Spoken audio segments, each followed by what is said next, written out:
Sir, nanlilibre kong sakay, Pateresa. Nanlilibre kong sakay, Pateresa. Station lang ako. Saan yung banda? Station po. Ah, sa may Morong? Libre lang, sir. Wait lang. Ah, helmet tayo, sir.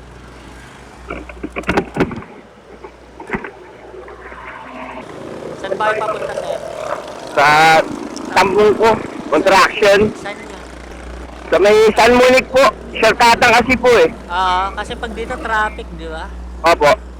Okay, sir. Libre lang, sir. Nagbablog kasi ako, sir. Nagko-content ako libreng sakay. Thank you, sir. Saan yung banda?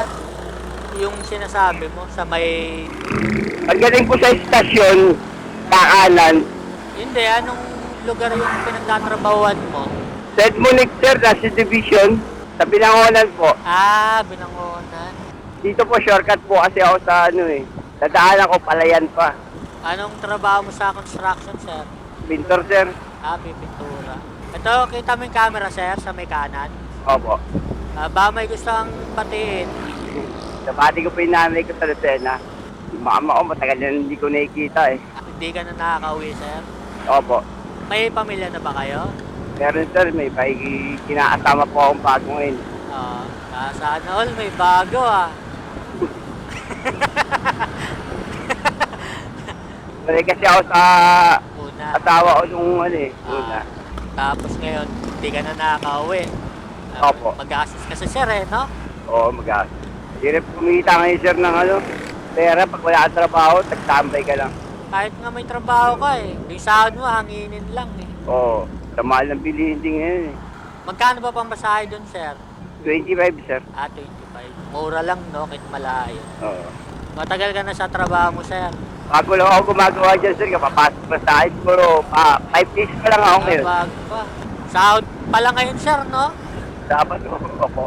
Ito yung araw na ano, di pwedeng umabsent, no? Sahod eh. Papahay na pag-ibig yung sir ginagawa namin, sir eh. Sa pag-ibig, yung Opo. parang mga subdivision. Oo, sa division po. Kasi pag galing sa estasyon, sasakay pa akong tricycle pa tambong ko. Tapos, Mababawat sa may kanto lang, lalakarin ko. Masama yan. malapit na. Malayo pa, sir. Kakain pa ng mga kulang-kulang isang oras yung lalakarin ko. Oh, ang layo.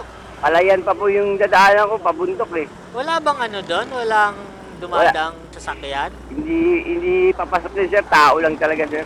Bawal talaga. Oo. Kaya kailangan mo talagang lakarin. Kaya maaga. Kailangan maaga. At Taga, hindi ka pwede mag-stay in. buntis yung asawa ko, sir eh. Kailangan mo talagang umuwi. Opo. Pero pwede naman mag-stay in. Pwede naman po. May OT naman. Anong oras pasok mo, sir? Ngayon, Sabado, sir, alas 7. 7 to 4. 8 ka na. Wait naman po yung engineer namin. Pag late, pwede naman niya pong i-cut off isang oras. Babawas na lang. Opo. Kaya hindi pwedeng magdagdag ka ng oras mo. Pwede rin po. 7 to 4, bali magpa-5 na lang po. Nagpipintura rin ako dati, sir. Bago ako ganito trabaho, nagpipintura rin ako. Dati kayo pintor. Oo, kaso nga, yung mga huling napasukan ko, delay yung sahod, nakakaasar. Meron talagang ganun, sir, na matatapatan mo yung Oo, nakakaasar. Imbis na, di ba, Sabado, sahod, wala. Nadanasan ko yan, sir, yung ganyan. Pag Lunes tuloy, wala kang gana Magtrabaho. magtrabaho. Di mo na tuloy alam kung papasok ka o hindi. Ang hirap naman pag wala ka pang malilipatan. Oo, kaya minsan papalipali lang yan. Tsagaan mo na lang. Kaya sabi ko, ayoko. Yung kapatid ko, ganito rin. Pintor din. Hindi, ganito trabaho. Ganito rin. MC taxi, oo. Oo. Kaya, ayun, nag-apply na rin ako sa ganito. Kailangan lang talaga may motor ka. Aabot pa ako nito, sir. Maglalakad ka pa, di ba? Opo. Diyan pa ako, sir eh. Eto ba, dito? Oo, dito, sir. Saan ka sumasakay? Dilaan, sir. Dito ka na lang. Dito na ako, sir. Sige, sir. Gilid ka lang, sir, ha? Ah. Bigyan tayo sticker. Salamat. Thank you, sir, ha? Sa ulitin, malay mo, chamban ulit. Thank you, sir.